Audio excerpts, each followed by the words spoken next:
नमस्कार, स्वागत है आपका खबर समय लाइव पर और मैं हूं आपके साथ सोनी शर्मा।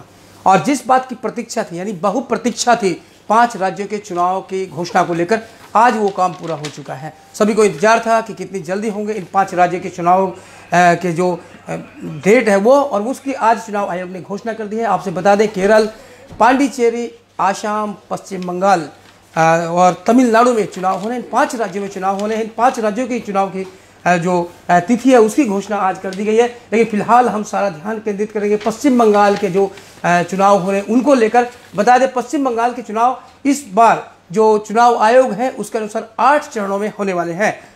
गत बार जब चुनाव हुए थे तो 7 चरणों में चुनाव हुए थे, लेकिन चूंकि इस बार कोविड का प्रकोप देखा जा रहा है, कोविड की एक समस्या उत्पन्न हो गई, इसलिए 8 चरणों में ये चुनाव होने जा रहे हैं। आपसे बता दें, और अगर बात करते हैं इन 8 डेट की, वो हम बाद में बताएंगे, लेकिन उससे पहले हम कुछ महत्वपूर्ण जानकारी आपको दे दें कि अपना जो पड़ोसी असम है, असम राज्य में 3 चरणों में चुनाव होने हैं। इसके अलावा जो केरल है, तमिलनाडु है, पांडिचेरी है, इनमें एक ही साथ एक ही डेट को चुनाव होने हैं। केरल और तमिलनाडु में 6 अप्रैल को एक साथ ही पूरे स्टेट में चुनाव हो जाएंगे। और जितने भी ये जो 5 राज्य हैं उन सभी के चुनाव परिणाम 2 मई को आ जाएंगे।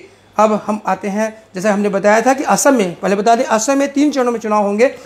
यह है 27 मार्च को प्रथम चरण है, दूसरा चरण 1 अप्रैल को होने वाला है और तीसरा चरण 6 अप्रैल को होगा।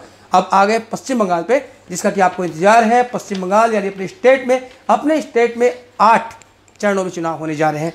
और जो पहला चरण जो है वो 1 अप्रैल को चुनाव होंगे। पहले चरण के जो चुनाव है, माफ कीजिएगा, 27 मार्च को, पहले चरण के जो चुनाव है वो 27 मार्च को होंगे और इसमें 38 सीटों पर चुनाव होंगे। दूसरा जो चरण है वो 1 अप्रैल को चुनाव होंगे। हम आपसे बता दें दर्शकों कि हम सिर्फ आपको जो चुनाव की तिथि है उसकी ये बता रहे हैं। उसके बाद जो नॉमिनेशन की डेट है उसको इससे विस्तार पूर्वक हम बाद में बताएंगे। लेकिन फिलहाल जो हम आपसे बता रहे हैं कि पहला चरण 27 मार्च को होगा चुनाव का, दूसरा चरण 1 अप्रैल को होगा, इसमें 38 सीटों पर चुनाव होगा और तीसरा जो चरण है वो 20 मार्च को होगा, माफ कीजिए 6 अप्रैल को होगा और इसमें टोटल 31 सीटों पर चुनाव कराए जाएंगे। और चौथा चरण जो है वो 10 अप्रैल को होगा चुनाव। और बात करें 5वें चरण की, 5वां चरण बहुत ही महत्वपूर्ण है। और 5वें चरण की बात करें तो इसमें 45 सीटों पर चुनाव होगा और ये चुनाव 17 अप्रैल को होगा। अब 5वें चुनाव में इसलिए महत्वपूर्ण बोल रहा हूँ क्योंकि इसी डेट में अपना जो सिलीगुड़ी है उसके भी चुनाव होने हैं। आपसे बता दें, जो 5वां चरण है उसके अंतर्गत 24 परगना, नदिया, वर्धमान, दार्जिलिंग, कालिम्पोंग और जलपाईगुड़ी डिस्ट्रिक्ट की जो विधानसभा सीटें हैं, 45 विधानसभा सीटें, उन पर चुनाव लड़ा जाएगा। यानी कि अपने फिर एक बार बता दूं, 17 अप्रैल को जो 5वां चरण है उसमें 24 परगना, नदिया, वर्धमान, दार्जिलिंग, कालिम्पोंग और जलपाईगुड़ी जो जिला है उसकी जो विधानसभा सीटें हैं 45, उन पर 17 अप्रैल को चुनाव होगा। इसके बाद आपसे बता दूं, 6ठा चरण जो है वो उसके चुनाव 22 अप्रैल को होंगे। 7वां चरण जो है उसके चुनाव 26 अप्रैल को होंगे और 8वां जो चरण है वो 29 अप्रैल को होगा। तो इस प्रकार आपसे बता देते हैं फिर एक बार, पश्चिम बंगाल में 8 चरणों में चुनाव होने जा रहे हैं।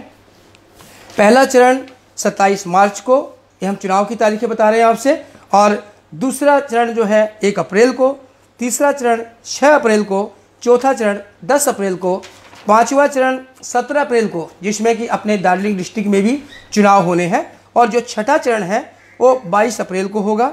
7वां चरण 36 सीटों के लिए है, वो 26 अप्रैल को उसके चुनाव होंगे और 8वां और अंतिम चरण जो है वो 29 अप्रैल के उसके चुनाव होंगे। तो सबको एक इंतजार था, इसे लेकर आज का दिन बहुत ही महत्वपूर्ण है क्योंकि इन 5 राज्यों में जो चुनाव की तारीख है उनकी घोषणा हो चुकी है।